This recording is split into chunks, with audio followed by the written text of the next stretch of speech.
한국에서 현재 국제 정치학으로 권위 있고 영향력 있는 분을 꼽으라면 이충근 박사님이 있습니다. 이 정치 외교학과 우리 국내에서 가장 큰 대학이 연세대학교인데요. 거기 수강생이 100명 정도 됩니다.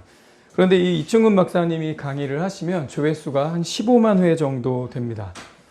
근데 이분이 텍사스 주립대학교에서 박사학위 논문을 쓰시던 시절에 지도 교수님께 논문을 들고 가서 이렇게 말했답니다. 열심히 쓰려고 했는데 형편없다. 논문 초고다, 초고. 열심히 하려고 했지만 많이 부족합니다. 이렇게 말을 했을 때 교수님이 이렇게 짧게 말하셨답니다. 우리는 누구라도 완성품을 만들지 못하네. 그 말이 의미하는 바를 나중에 공부하면서 알게 되셨대요. 그러면서 이렇게 덧붙이셨습니다. 공부를 하고 박사학위를 받으면 세상이 돌아가는 게 보일까? 그렇지 않다. 세상을 묘사할 수 있는 실력이 생길 뿐이다. 우리는 결코 완성본을 쓸 수 없습니다. 이 세상에 완벽한 책이 한 권 있습니다. 성경책은 완벽한 책이라고 감히 얘기할 수 있는데 그 외에 어떤 책도 완벽하지 않습니다. 기독방송 아닌데 국제정치학 강의하시면서 말씀을 하시더라고요. 근데 성경은 스스로 완전한 책임을 증거하고 있습니다. 바로 오늘 본문 18절, 19절이죠. 우리 함께 읽어봅시다. 시작. 내가 이 두루마리의 예언의 말씀을 듣는 모든 사람에게 증언하노니 만일 누구든지 이것들 외에 더하면 하나님이 이 두루마리에 기록된 재앙들을 그에게 더하실 것이요.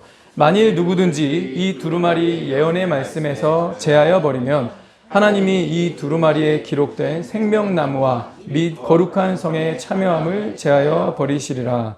이것들 외에 더하면 그럼 네가 그렇게 두려워하는 재앙을 너에게 더해줄게. 이 말씀에서 몇 개 마음에 안 든다고 이런 말씀은 너무 부담스러워하고 제하여 버리면 그러면 이 천국에서 너를 제하여 줄게. 성경은 더할 것이 있을 만큼 부족한 책이 아니고 제거할 것이 있을 만큼 불완전한 책도 아니다. 이 자체로 완전하니 더하거나 빼지 말라는 거죠. 세상에서 유일한 단 하나의 완전한 책, 성경입니다. 그렇다면 하나님께서 이 단 한 권의 완전한 책을 우리에게 주실 때 그 책의 마무리, 피날레를 어떻게 장식하셨을까요? 요한계시록은 성경 66권의 마지막 책이고 오늘 읽는 22장은 그 중에도 마지막이죠. 자, 마지막 장에 도대체 뭐가 써 있을까요? 오늘 그거 확인하는 겁니다. 그리고 그 하나는 이미 확인했습니다. 성경은 완전한 책이다. 이 66권의 마지막 책의 마지막 장에 있는 한 가지, 우리가 확인한 거 한 가지는 성경은 완전한 책이다 라고 스스로 내적 증거를 하고 있는 거죠. 기록된 역사가 있다면 그것은 실제 이 땅에서 일어난 적이 분명히 있는 것이고 만약에 예언의 말씀이 있다면 그건 반드시 하나님의 때에 이루어질 것이다. 말씀 그대로 이루어질 것이다. 그래서 우리는 예언 중의 예언서인 요한계시록 내용을 읽고 이해하고 그 말씀대로 살아가야 할 것입니다. 6절, 7절 읽겠습니다. 또 그가 내게 말하기를 이 말은 신실하고 참된지라 주 곧 선지자들의 영의 하나님이 그의 종들에게 반드시 속히 되어질 일을 보이시려고 그의 천사를 보내셨도다. 보라, 내가 속히 오리니 이 두루마리의 예언의 말씀을 지키는 자는 복이 있으리라 하더라. 완전한 책이니까 기록된 대로 그대로 이루어지고 성취될 것인데 그렇기 때문에 우리에게 교훈한 말씀들을 우리 보고 어떻게 하라는 거예요? 지키라. 순종하면서 하나님의 왕국을 사모하면서 기대하면서 살아가라는 겁니다. 이번 한 주 동안 존 맥어더 목사님이 천국을 말하다 이 책을 통독했습니다. 성경 강해와 교리에 있어서 탁월한 분이셔서 그런지 천국에 대한 교리가 아주 잘 정리되어 있었습니다. 그러나 지난주에 말씀드린 대로 교리를 배우고 내가 이해한다고 해서 그 지식 자체가 내가 천국에 대한 사모함을 주는 것은 아니라고 했죠. 천국에 대한 증거들, 교리를 내가 천천히 묵상하면서 내 것으로 소화하고 흡수해야 합니다. 성경은 천국에 대한 무수히 많은 증거들을 내보여주면서 동시에 천국을 사모하고 바라고 기대하며 살라고 하늘 시민권을 소지한 자로서 이 땅의 것 생각하지 말고 위의 것 생각하고 위의 것 찾으라고 우리에게 강권합니다. 그럼 우리가 우리 자신에게 이렇게 물어야겠죠. 나는 천국을 제대로 알고 있는가? 천국에 대한 오해는 없는가? 나는 천국을 얼마나 자주 생각하는가? 천국을 사모하기는 하는가? 천국이 바라고 기대가 되는가? 혹시 그렇지 못하다면 그 이유는 무엇일까? 무엇 때문에 나는 천국이 기대되지 않는가? 왜 나는 천국 소망 없이 살고 있을까? 그 원인이 도대체 뭘까? 우리는 이 자신에게 이렇게 질문해야 합니다. 계시록을 시작하면서 2장 5절에 주님은 에베소 교회를 향해서 이렇게 말씀하셨습니다. 그러므로 어디서 떨어졌는지를 생각하고 회개하여 처음 행위를 가지라. 어디서부터 떨어졌는지, 어디서부터 잘못된 건지를 생각하고 첫사랑 회복하라는 거예요. 내가 어디서부터 떨어진 거지? 왜 내 마음에 천국에 대한 소망이 없어졌지? 언제부터 내가 이런 거지? 왜 천국에 대한 기대가 안 생기는 거지? 돌아보라는 겁니다. 오늘 천국에 대한 얘기를 지난주에 이어서 하게 될 텐데 개인적으로 아마 크게 와닿지 않는 부분이 있고 체감이 덜 되는 부분이 분명히 있을 겁니다. 감정이 안 따라오는 것도 있고 감동이 약한 것들도 있을 거예요.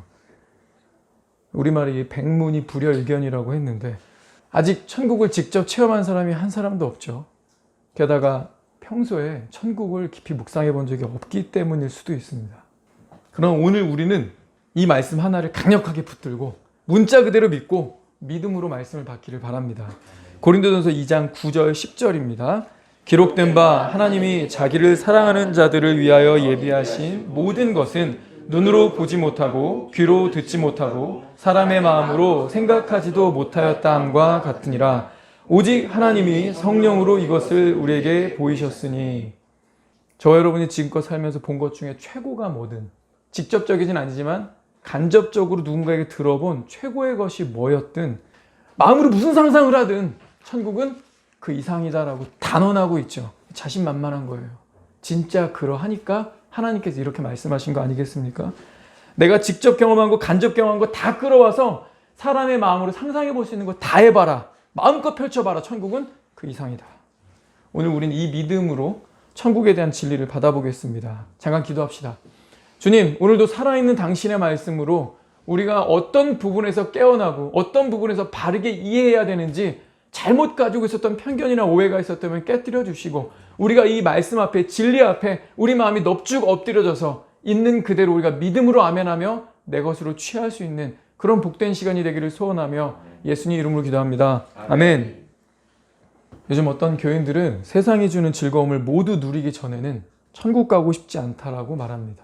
세상의 것들을 다 추구하고 나서 늙고 병들어 더 이상 기쁨을 누리지 못할 때 그제서야 천국에 대해서 준비하겠다라고 말합니다. 그들이 말하는 건 사실 이런 거예요. 하나님, 제발 저를 지금 천국에 데려가지 마세요. 아직 하와이도 못 가봤단 말이에요. 하나님, 제발 지금은 아닌 것 같습니다. 지금은 천국 가고 싶지 않습니다. 아직 결혼을 못 해봤거든요. 아직 해보고 싶은 게 많이 있거든요. 아직. 아마 그들은 천국보다 이 세상에서 더 큰 즐거움, 더 좋은 만족을 얻을 거라고 믿고 있기 때문입니다. 천국 가면 지금 내가 상상하고 있는, 내가 해보고 싶어하는 이것을 못하게 될 거라고 생각하는 것 같습니다. 그러나 사도 요한은 이렇게 권고했습니다. 요한일서 2장 15, 17절. 이 세상이나 세상에 있는 것들을 사랑하지 말라. 누구든지 세상을 사랑하면 아버지의 사랑이 그 안에 있지 아니하니 이 세상도 그 정욕도 지나가되 오직 하나님의 뜻을 행하는 자는 영원히 거하느니라. 존 맥아도 목사님은 말씀하시기를 그리스도를 안다고 주장하면서 실제로는 세상을 사랑하는 사람들이 많이 있다.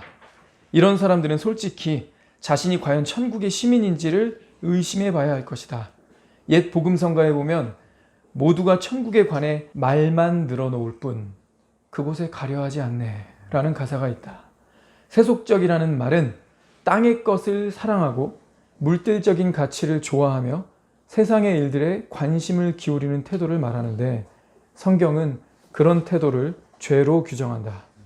죄 가운데서도 가장 악한 죄이다. 그것은 하나님을 배역하는 영적 간음에 해당하기 때문이다. 야고보도 비슷한 권고를 했습니다. 우리 4장 4절 함께 읽어볼까요? 가늠하는 여자들이여 세상과 벗된 것이 하나님의 원수임을 알지 못하느뇨. 그런즉 누구든지 세상과 벗이 되고자 하는 자는 스스로 하나님과 원수되게 하는 것이니라. 우리 마음속에 천국이 사라져가고 있고 이미 사라진 사람들이 많다는 거예요. 세상 사람들은 천국에 대해서 듣지도 못하고 들을 귀도 없지만 문제는 교회 다니는 사람들도 이런 사고방식으로 교회를 출석하고 있다는 거죠. 천국은 언젠가 가게 될 것. 특별히 젊은 사람들은 죽음에 대해 생각하지 않고 천국에 대해서도 생각하지 않습니다. 그러나 이 기독교에 있어서 이 천국은 기독교 세계관의 중심입니다. 천국의 소망이 가득해야만 그날의 기쁨을 바라보며 세상에 대한 집착에서 벗어날 수 있습니다. 올바른 기독교 세계관은 마땅히 하늘을 지향해야 합니다. 이와 관련된 말씀 몇 개를 확인해 보겠습니다. 골로새서 3장 2절 함께 읽을까요? 시작. 위의 것을 생각하고 땅의 것을 생각하지 말라. 고린도서 4장 8절 우리가 사방으로 우겨쌈을 당하여도 쌓이지 아니하며 답답한 일을 당하여도 낙심하지 아니하며 박해를 받아도 버림받지 아니하며 거꾸러뜨림을 당하여도 망하지 아니하고 우리가 항상 예수의 죽음을 몸에 짊어짐은 예수의 생명이 또한 우리 몸에 나타나게 하려 함이라.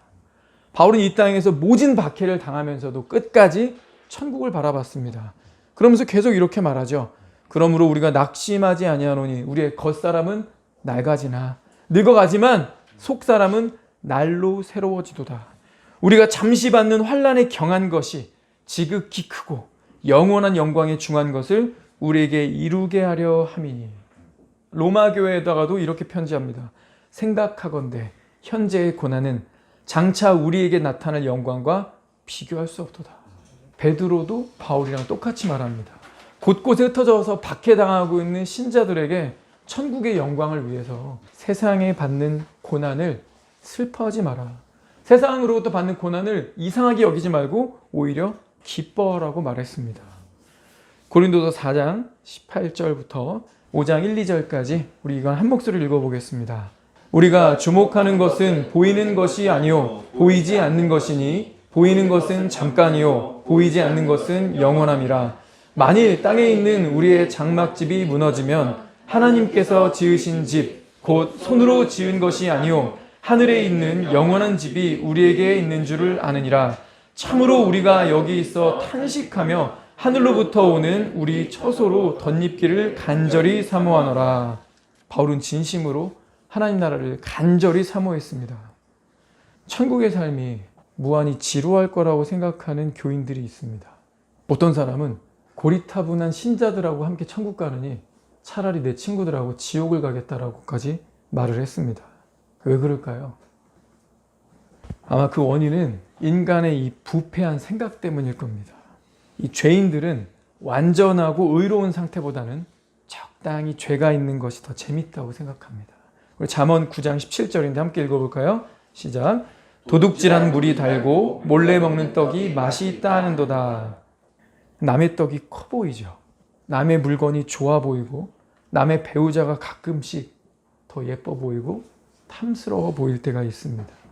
왜 남자들이 음란한 것들을 클릭하고 청취할까요? 왜 탐심이라는 욕심이 들어올까요? 남의 것을 취하고 싶어하는 죄성이 우리 안에 있기 때문입니다. 여러분, 그리고 나쁜 상상은 몰래 해야 즐겁고, 이거 은근 혹시 즐기고 계시지 않습니까?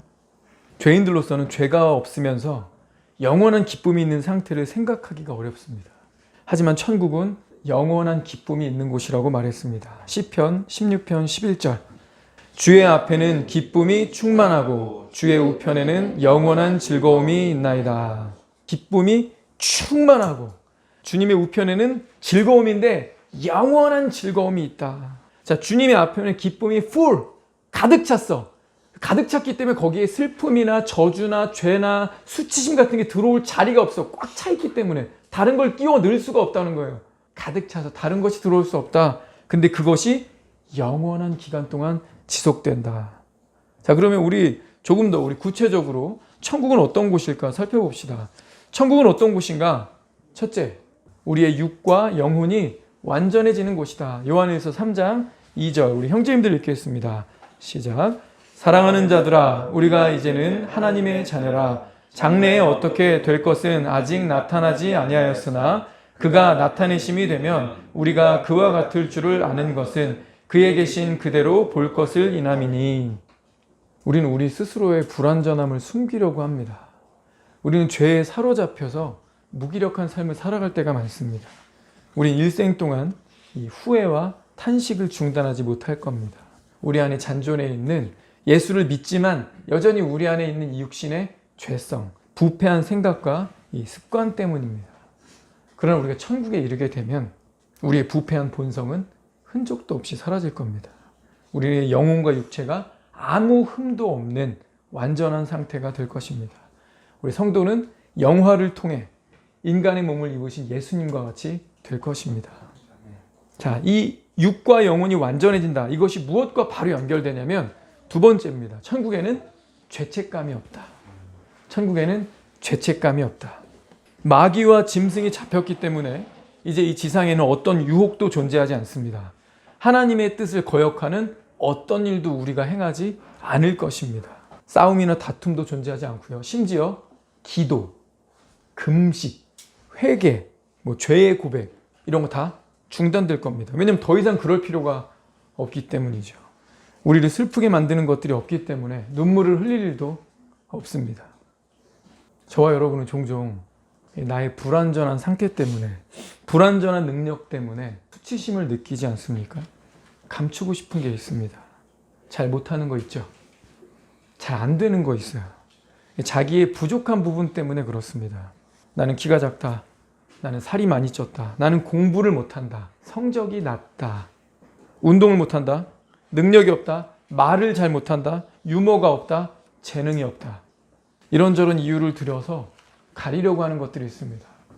그러다 보면 이 수치심이 깊이 내려가고 다른 사람에 대한 열등감이 들어와서 분노를 일으키기도 합니다. 근데 천국 가면 이런 수치심, 열등감, 부끄러움 이런 게 없어진다는 거예요. 실수도 없어지고 죄도 없어지니까 죄책감도 없어지고 누굴 부러워할 일도 없다. 현재 우리한테는 죄성이라고 하는 것과 유혹자가 있습니다. 그런데 천년왕국이 되면 유혹자는 없어지지만 죄성은 그대로 있거든요.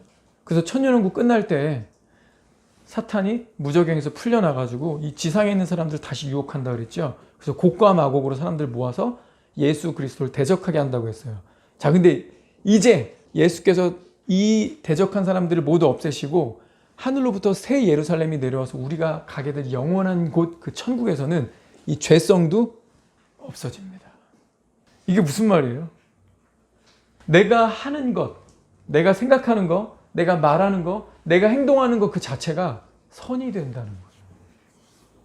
스마트폰을 보면서 PC 앞에 앉아 있으면서 혹은 누구를 상대하면서 이 속에 올라오는 예쁘지 않은 생각들 있죠.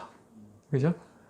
조금 지저분하고 이거 누구한테 들킨다면 절대 안 된다라고 생각될 이기적인 마음, 교만한 마음, 못된 마음들 좀 있죠. 음란한 마음들이 있습니다. 자기밖에 모르는 거 있습니다. 그거 나이 먹어도 안 바뀝니다. 그런 생각 자체가 안 들어온다는 거예요. 그럼 정말 창피할 게 없죠. 내 속에 있는 거를 감출 게 없고 우리 빙산의 일각이라 그러잖아요. 요만큼만 꺼내놓고 살잖아요. 다 가리고 살잖아요. 그럴 필요가 없는 거예요. 내가 말하는 것, 생각하는 것, 행동하는 것 그 자체가 선이 되는 세상. 바로 천국입니다. 천국은 어떤 곳일까? 세 번째, 천국에 가면 우리 모두가 젊고 강인한 몸으로 부활된다. 고린도서 15장 42절부터 44절 우리 함께 읽을까요? 시작. 죽은 자의 부활도 그와 같으니 썩을 것으로 심고 썩지 아니할 것으로 다시 살아나며 욕된 것으로 심고 영광스러운 것으로 다시 살아나며 약한 것으로 심고 강한 것으로 다시 살아나며 육의 몸으로 심고 신령한 몸으로 다시 살아나나니 육의 몸이 있은즉 또 영의 몸이 있느니라. 우린 영광스러운 몸으로 그리고 강한 몸으로 거듭나게 될 겁니다. 부활한 몸에는 주름살이 없습니다. 부활한 몸에는요, 틀니를 낄 필요가 없습니다. 부활한 몸에는 질병도 없고 머리가 빠질 일도 없으며 상처를 입지도 않습니다. 천국에는 절대적인 완전함만이 존재할 것입니다. 존 맥아더 목사님은 이 상상력을 발휘하셨는데 우리 새 예루살렘의 높이가 가로 2,400km, 세로 2,400km, 높이도 2,400km라고 했죠. 그러니까 1층이 아니에요. 높이가 2,400km예요. 상상이 되세요? 우리 그냥 땅에다 발만 붙이고 살잖아요. 이게 그냥 1층 세상이죠. 근데 위로 2,400km면 우리 저기 롯데타워 끼케야 한 400m 정도 되거든요.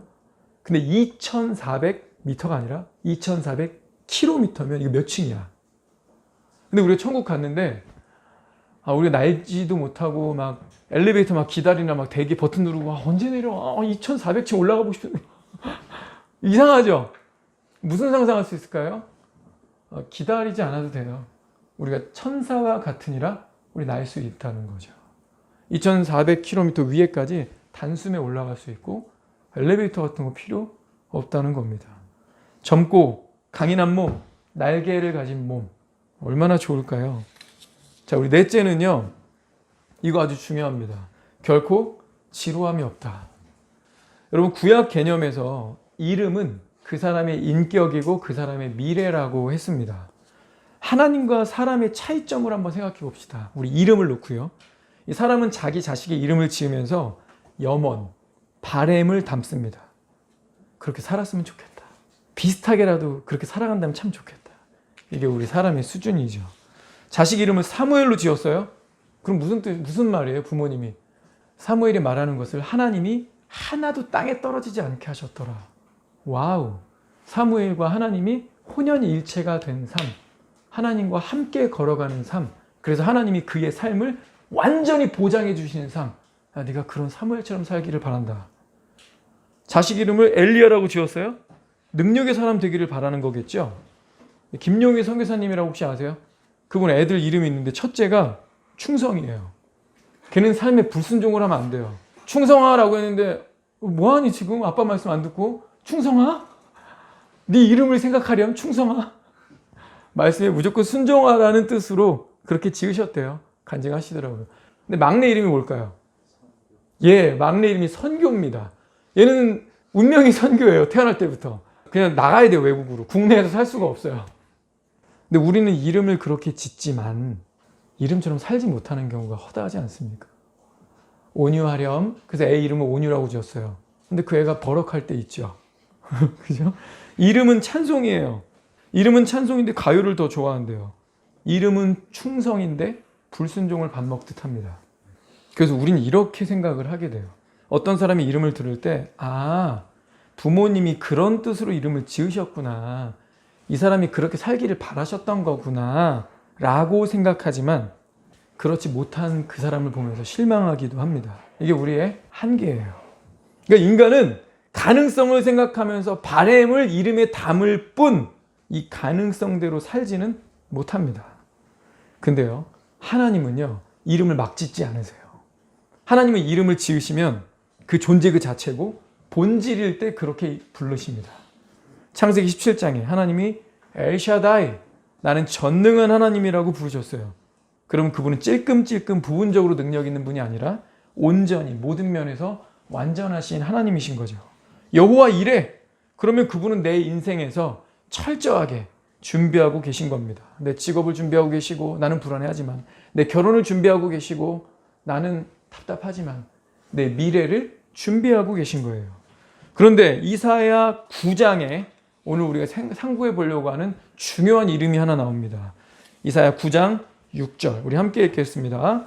이는 한 아기가 우리에게 낳고 한 아들을 우리에게 주신 바 되었는데 그의 어깨에는 정사를 메었고 그의 이름은 기묘자라 모사라 전능하신 하나님이라 영존하시는 아버지라 평강의 왕이라 할 것임이라. 주님이 아들을 이 지상 가운데 내어주시면서 그 아들의 이름을 직접 명명하시는데 그 이름의 첫 번째가 뭐래요? 기묘자라. 원더풀이에요. 다른 말로 미라클입니다. 미라클 베이비야. 예수 그리스도 존재 자체가 뭐라는 거예요? 본질이 뭐라는 거예요? 원더풀이에요. 미라클이라는 겁니다. 이 히브리어로 페레라고 되어 있는데 이 페레가 기적을 뜻하는 단어거든요. 우리가 살다가 어떤 사람을 만났는데 혹시 그 사람 이름이 미라클이야. 그럼 우리는 오히려 실망할 겁니다. 뭐야, 이름은 기적인데 삶이 왜 이렇게 밋밋해. 이름은 경이로움인데 놀랄 만한 게 없어. 재미없어. 지루해. 그런데 우리가 예수님과 관계를 맺으면서 그분의 이름이 미라클이다, 원더풀인 것을 알게 되면요, 이분의 본질이 놀라움이구나. 이분 그 자체가 기적이구나. 근데 여기에 예레미야 애가 말씀을 덧붙이면요, 아침마다 새롭고 늘 새로우니 주의 성실하심이 크도소이다. 주의 성실하심이 큰데 이 성실하심이 매일매일 새로워. 매일매일 미라클이야. 한결같이 어저께나 오늘이나 영원무궁히 경이로우신 분이다. 그게 바로 예수님의 이름입니다. 그렇다면 우리가 이분을 만날 때, 이분과 관계를 맺을 때 이런 기대를 할 수 있겠죠. 내가 이분을 믿음으로 취하고 내가 이분을 나의 주님으로 오신다면 내 삶에 새로움과 신선함과 감동과 즐거움과 환희가 가득하겠구나. 이분 존재가 미라클이니까. 그런데 이분과 영원히 얼굴과 얼굴을 맞대면서 살아갈 수 있는 것, 이것이 바로 천국입니다. 자, 천국 다섯 번째, 죽음과 그로 인한 슬픔이 없다. 천국에는 죽음과 그로 인한 슬픔이 없다. 천국은 죽음이 완전히 정복되는 것입니다. 고린도전서 15장 26절. 맨 나중에 멸망받을 원수는 사망이니라. 맨 나중에 확실하게 정복되는 원수, 사망이다. 저는 전쟁 영화를 좋아합니다. 어떤 분들은 되게 잔인해서 싫다고 하는데 저는 전쟁 영화가 주는 잔잔한 감성 터치가 있어서 되게 좋아합니다. 가장 오래 기억하는 게 라이언 일병 구하기입니다. 실화를 바탕으로 제작된 영화예요. 한 어머니가 남편을 여의고 네 아들을 키우고 있습니다. 근데 2차 세계대전이 터져요. 그래서 아들 셋이 전쟁에 참전합니다. 근데 막내가 뒤늦게 형들을 따라 참전하게 됐어요. 가장 큰 격전지 중 하나였던 노르망디 상륙작전, 이름 들어봤죠? 노르망디 상륙작전 성공한 다음에 국방성에서 어떤 보고를 받게 됩니다. 성이 같은 세 사람을 발견한 거예요. 전사자가 무려 5,000명이 넘었는데 그 국방성에서 일하는 여직원들이 이렇게 막 타이핑하면서 보다가 성이 똑같은 남자 3명, 근데 나이도 진짜 친형제 같아. 그래서 이름을 이렇게 클릭하고 이렇게 정리하면서 전사자들에게 유서하고 유품을 보내야 되잖아요. 그래서 이걸 정리를 하고 있다가 주소가 똑같은 세 사람을 발견한 거야. 그래서 그걸 가지고 이 여직원들이 놀래서 위에 있는 분에게 가서 보고를 합니다. 면밀히 조사를 해보니까 세 사람이 친형제였던 거예요. 전쟁에 참전한 한 집안의 네 형제 중에서 3명이 이 전투에서 죽었습니다. 그리고 이제 1명 남았는데 제임스 프란시스 라이언이라는 이 막내만 살아있다는 보고가 들어온 거예요. 대통령이 국방부 장관, 육군 참모총장 이런 사람들을 모아서 회의를 합니다. 대통령이 세 아들의 유골과 전사 소식을 전하러 국방장관과 군 장성을 보내줘요. 시골에 사는 어머니가 집 저 멀리서 먼지를 흩날리면서 한 대 군용 차량이 오는 걸 봅니다. 집안일을 하고 있다가 혹시나 아들인가 해서 문 열고 맞이하러 가요. 내 아들 중에서 누구도 안 내리고 딱 봐도 지체 높으신 분 같은 분이 2분 내려서 새 아들 전사 소식하고 유서를 전달합니다. 어머니가 주저앉습니다. 그러면서 어떤 명령을 내리냐면 그 막내 아들 어떻게든 찾아서 어머니께 돌려보내라. 근데 막 국방장관이랑 육군 참모총장이 막 의견을 냅니다. 노르망디는 가장 치열한 접전지라서 이미 5,000명 이상이 전사했습니다. 거기에 있다면 걔도 아마 죽었을 겁니다. 그리고 살아있어도 위치 파악 안 됩니다. 그런데 대통령이 가까이 오라고 한 다음에 아브라함 링컨, 이 남북전쟁 때 5명의 아들을 한 전쟁터에서 잃었던 어머니께 이 아브라함 링컨이 보내는 편지를 읽어줘요. 그걸 딱 읽어주니까 국방부 장관이고 군 참모총장이 마음이 이렇게 숙연해지면서 가만히 있습니다. 더 이상 항변하거나 의견을 내지 않습니다. 대통령이 한 말이에요. 특수부대 꾸려서 반드시 찾아내라.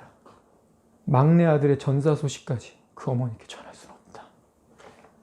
마지막 남은 한 명의 아들이라도 반드시 살려서 어머니께 돌려보내라. 이 사람이라서 그런 거죠. 대통령도 사람 아닙니까? 대통령이 아는 거예요. 나라에 큰 전쟁이 일어났지만 그래서 국가가 부르니까 아들들이라서 참전을 한 거예요. 딸 넷이었으면 자식 하나도 잃을 일이 없겠죠. 근데 내 아들이니까 국가의 부름을 받고 간 겁니다. 근데 내 아들 모두가 죽으면, 이야, 그 어머니가 느끼게 될 슬픔. 이 대통령도 사람인지라 이걸 공감한 겁니다. 그래서 이 영화를 보는 사람들도 이 부분에 많이 공감을 해요. 전쟁 영화를 보면 이런 포인트들이 많이 있습니다. 막 죽기 전에 옆에 있는 동료에게 이렇게 말합니다. 우리 엄마한테 꼭 전해줘. 내가 부끄럽지 않은 아들이었다고. 용감하게 싸우다 죽었다고. 그 옆에 있는 전우가 그러죠. 응, 알았어. 조금만 버텨. 복귀해서 네가 직접 전해. 너 죽지 않을 거야. 이런 영화 보면 그런 생각이 막 들어요. 혹시 내 아들 중에 누가 전쟁 중에 전사한다면 내가 매일 기일마다 방에 들어가서 엄청 울 것 같아. 마음 한편에서는 이제 저 세상에서 영원히 볼 거라는 믿음이 있는데도 휴거의 나팔이 울리면 우리 데살로니가전서 말씀이 있죠. 그리스도 안에서 죽은 자들이 먼저 일어나고 그 후에 우리 살아남은 자들도 변화되리니. 부활해서 어린 양의 혼인잔치 있고 천년왕국 있고 그 후에 영원한 천국에서 얼굴 보면서 살게 될 겁니다. 아는데 이런 믿음이 있는데도 이 죽음으로 인해 헤어지는 슬픔은 이루 말할 수가 없습니다. 영혼의 관점에서 보자면 잠시 헤어지는 것인데도 감정은 큰 고통을 느낍니다.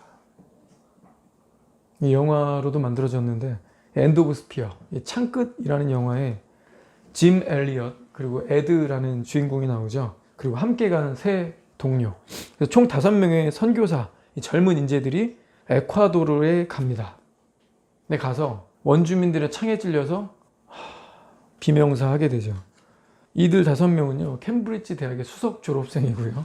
미래가 촉망한 의대생이었습니다. 부모님이 가지 말라고 이 땅에서도 할 일 많다고 그렇게 말렸지만 하나님 앞에 선교를 서원했다고 가겠다고 해서 떠났습니다.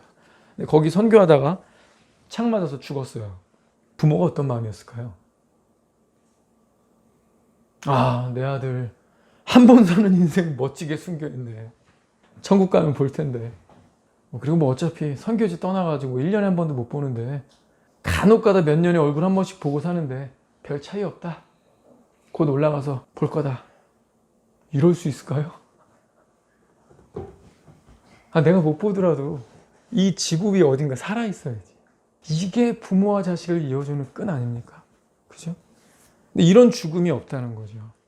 이런 죽음으로 인한 슬픔이 없다. 그게 바로 천국이다. 죽음으로 인한 헤어짐, 그로 인한 고통과 눈물이 다시 없는 곳, 바로 천국이다. 그리고 마지막 6번째입니다. 천국은 어떤 곳인가? 주님을 직접 뵙는 곳이다. 주님을 직접 뵙는 곳이다. 우리가 천국을 묵상하지 않다 보면 6번이 진짜 별거 아닐 거예요. 근데 우리 가만히 한번 생각을 잘 해봅시다. 22장 3절 4절 함께 읽을까요? 시작. 다시 저주가 없으며 하나님과 그 어린 양의 보좌가 그 가운데에 있으리니 그의 종들이 그를 섬기며 그의 얼굴을 볼 터이요 그의 이름도 그들의 이마에 있으리라. 예수 그리스도 그리고 아버지 하나님을 직접 뵙는다. 이 천사들도 에스겔서에 보면 하나님의 영광이 너무나 빛나서 자기 얼굴과 자기의 몸을 그 날개로 가린다고 했었죠. 그런데 우리가 그 하나님을 직접 뵙습니다. 저와 여러분에게 만족을 주는 것들이 어떤 겁니까? 좋은 옷, 새로운 직장, 높은 연봉, 새 집, 새 차. 그런데 구원받은 성도는 성경에서 이렇게 약속된 거예요. 하나님을 직접 볼 수 있다. 저는 만난 적이 없지만 혹시 헐리우드 영화 배우, 그 중에서도 나무주연상, 오스카상 이런 거 탄 그런 영화 배우를 직접 본다면, 근데 세계적인 그 유명 배우가 내게 말을 걸어온다면, 갑자기 나한테 친한 척 한다면 혹시 저와 여러분 인증샷 찍자고 하지 않을까요? 그래, 주변에도 알릴 거 아니에요. 나 브래드 피트랑 사진 찍는 사이야. 이러지 않을까요? 야, 기네스 펠트로가 나한테 와서 악수하자 그러더라. 나랑 얼굴 붙이고 키스하면서 사진 찍더라. 유명 배우가 와서 내게 말을 건다. 이병헌이나 배용준, 우리 일본 여성분들에게는 거의 우상과 같은, 신과 같은 존재인데, 이런 사람이 개인적으로 내 집에 찾아오고 나와 이렇게 사진 찍자 그런다. 우리 직접 본다는 거 기쁨입니다.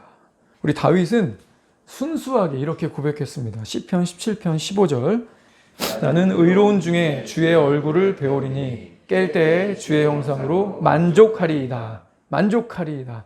내가 자고 깰 때 주님을 뵌다면 난 그것으로 충분하다. 그걸로 나는 행복을 느낄 것이다. 시편 42편도 그렇죠. 하나님이여 사슴이 시냇물을 찾기에 갈급함 같이 내 영혼이 주를 찾기에 갈급하나이다. 내 영혼이 하나님 곧 살아계신 하나님을 갈망하나니 내가 어느 때에 나아가서 하나님의 얼굴을 배울까. 우리 앞에서도 천국에 대한 것, 그 천국에 대한 특권, 은혜들을 묵상했지만 그리고 지난주에도 5개 했습니다. 이 모든 은혜를 거저 은혜로 주실 하나님, 이 위대한 하나님의 얼굴 뵙기를 우리가 사모하고 있습니까? 그 대단한 거예요. 어떤 유명인, 어떤 대통령보다도 유명한 분입니다. 가장 뛰어나신, 존귀하신 분입니다. 근데 그분의 얼굴을 직접 우리가 대면하게 되는 것, 이거 엄청난 영광이겠죠. 이것을 정말 진심으로 자기의 것을 믿는 사람은 우리 계시록 우리 20절에 있는 말씀 우리 함께 읽어봅시다. 이게 아마 자신의 고백이 될 것 같습니다. 계시록 22장 20절입니다. 이것들을 증언하신 이가 이르시되 내가 진실로 속히 오리라 하시거늘 아멘. 주 예수여 오시옵소서. 어서 오십시오 주님. 아람어로 하면 마라나타라고 하죠. 이게 고린도전서 16장 22절에 성경에서 딱 한 번 쓰였는데 거기에서는 그냥 아람어를 헬라어로 음역했기 때문에 마라나타라고 기록이 되어 있습니다. 근데 의미는 똑같은데 요한계시록은 헬라어로 썼기 때문에 마라나타라는 단어만 안 썼을 뿐이에요. 고린도전서 16장 22절, 요한계시록 22장 20절 둘 다 뭐라고 마무리 짓고 있습니까? 아멘. 주님 어서 오십시오. 그래서 그런지 초대교회 모든 성도들은요. 첫 번째 인사가 샬롬이고요. 두 번째가 마라나타였다라고 합니다. 주님 오십시오. 인사할 때 주님 오십니다. 주님 곧 오십니다. 천국을 사모하는 백성들만 할 수 있는 고백이겠죠. 천국을 사모하지 않고 자신의 구원이 불투명하고 그분과 동행하고 있지 않은 사람이라면 이 고백 못합니다. 공부 열심히 하는 학생들은 시험날 기다리는 거랑 똑같아요. 주님과 동행하고 주님 사모하고 천국을 마음에 품고 살면서 그분을 그리워하며 살았던 성도들은 언제나 마음 중심에서 이 마라나타가 나올 겁니다. 바라기는 저와 우리 교회 모든 지체들에게 이 마음속에 마라나타라는 이 고백이 진실된 고백이 되며 살아서 정말 우리가 살아가는 이 땅에 있는 기간 동안 이 고백대로 믿음 지키며 살아가기를 축원합니다. 우리 기도하겠습니다.